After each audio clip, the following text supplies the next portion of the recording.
Eh, Pertanyaan pertama, bagaimana peran Ibu sebagai guru BK dalam proses perencanaan program atau kebijakan anti bullying di sekolah ini? Ya, guru BK ya, Di? Iya, Bu. Oke. Jadi begini, Dedi. Ibu jelaskan dulu kembali kalau di madrasah ini sebenarnya kasus bullying ini tidak begitu tidak begitu marak terjadi karena mungkin karena kondisi keadaan kita siswanya juga kurang, lalu lebih ke pendekatannya guru-guru di sini agak kekeluargaan Ki. Jadi tidak marak seperti sekolah-sekolah di luar sana. Nah, sebagai guru BK tentunya meskipun tidak begitu marak terjadi perilaku bullying di sekolah ini, di madrasah ini, tentunya ada perannya ya. Perannya sangat penting di mana guru BK sebagai fasilitator di mana sebagai fasilitator ini guru BK sebagai jembatan dalam menangani seumpama kalau ada kasus bullying yang terjadi di madrasah. Kemudian guru BK juga sebagai salah satu orang yang memberikan edukasi terhadap pihak-pihak yang ada di madrasah, terutama memberikan pemahaman ilmu kepada santri-santri serta memberikan juga ketika kita mengikuti ada workshop webinar, kita berbagi ilmu terhadap rekan-rekan kerja juga.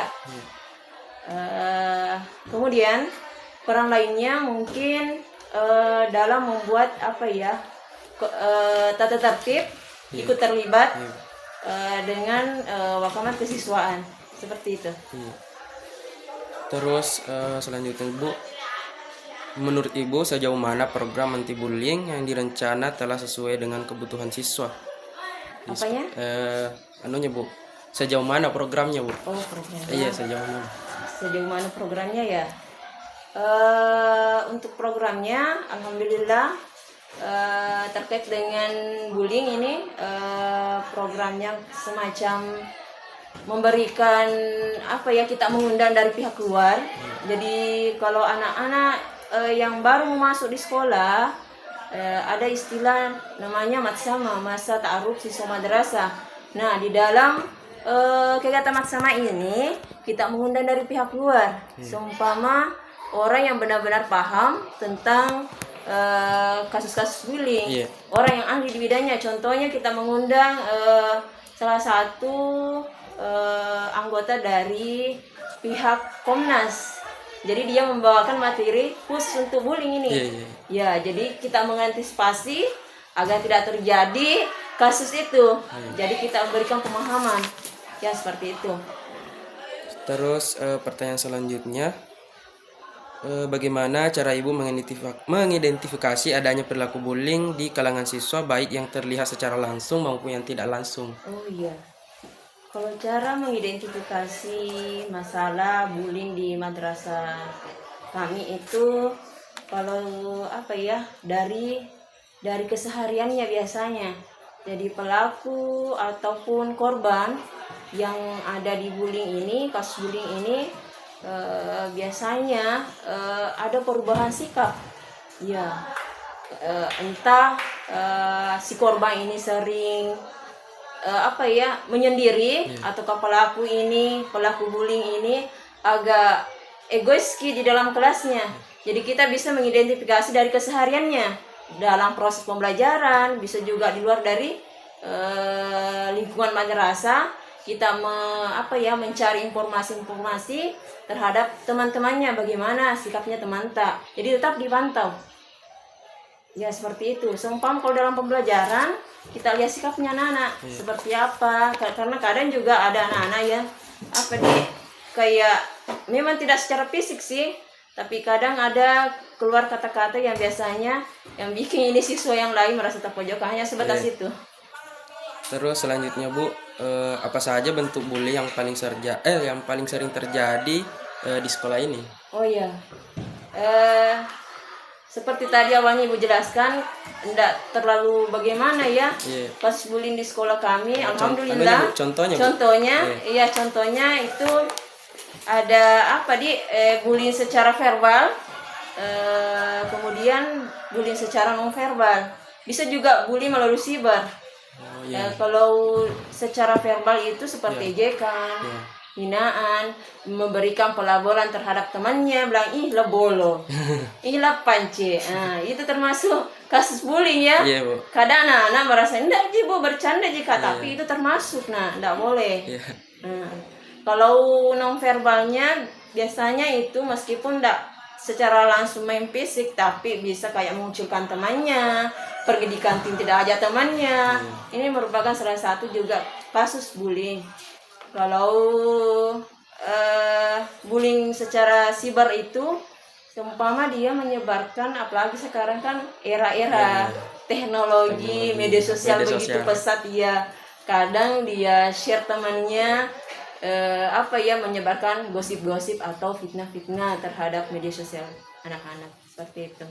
Terus selanjutnya Bu, bagaimana peran Ibu dalam tim penanganan bullying di sekolah dan bagaimana koordinasi yang dilakukan dengan pihak lain seperti wali kelas, guru mata pelajaran, dan kepala sekolah? Oh iya, jadi peran saya selaku guru BK dalam kasus bullying ini tetap yang pertama tadi sebagai fasilitator, sebagai tim mediasi.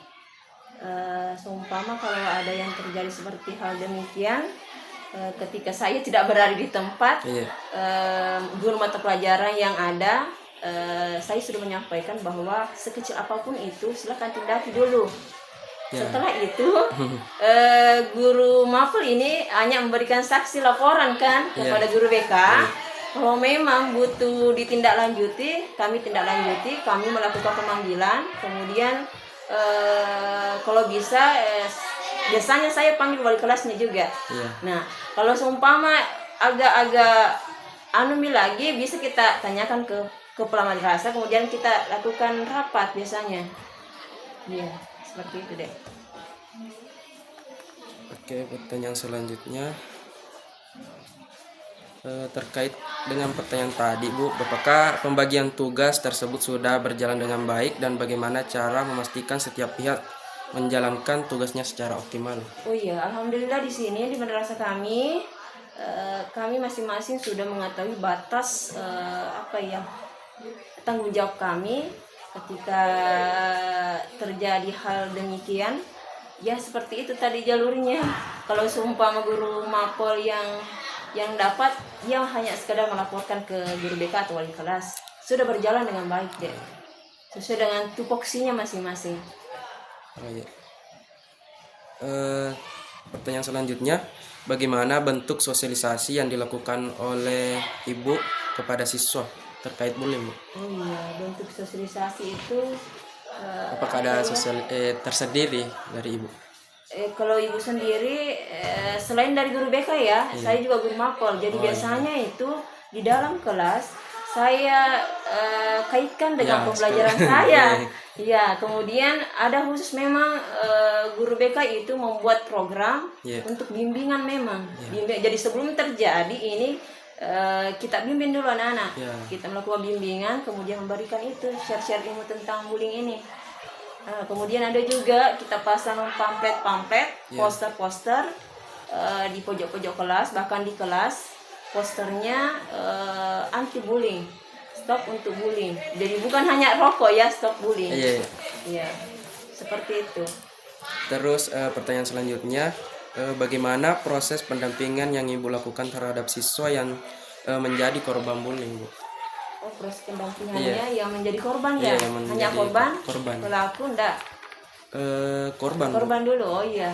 Kalau korban biasanya pendampingannya lebih intens lebih diperhatikan lagi, karena biasanya itu anak-anak yang seperti itu yang mengalami tindakan bullying itu kadang turun minat belajarnya. Nah, untuk itu kita memberikan motivasi, ada pendampingan khusus. Ya, memberikan motivasi, nasihat-nasihat, kemudian terus memberikan support supaya kembali ini semangatnya untuk belajar. Ya, seperti itu.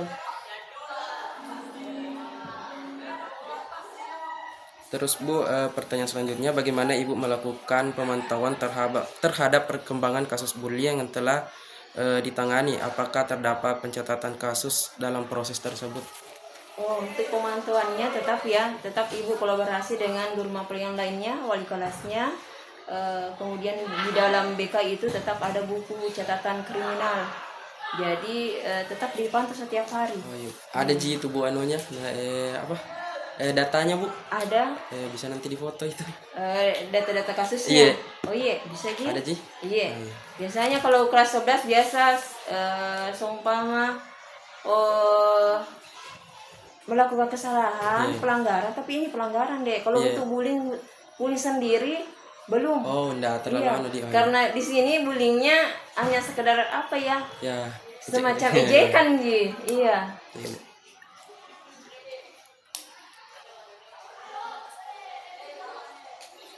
Terus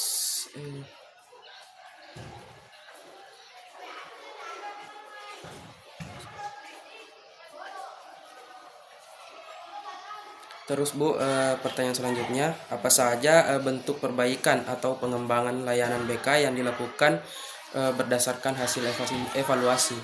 Oh iya, perbaikan ya. Iya, apakah ada perbaikan atau Kalau selama ini hanya sekedar apa ya, lebih apa ya, lebih melibatkan lagi ke orang tua, karena biasanya kasus begini tidak terlalu ke orang tuanya untuk terlibat dalam pembahasan ini. iya, Palingan itu Ji, kolaborasi antara pihak madrasah dan orang tua untuk perbaikannya.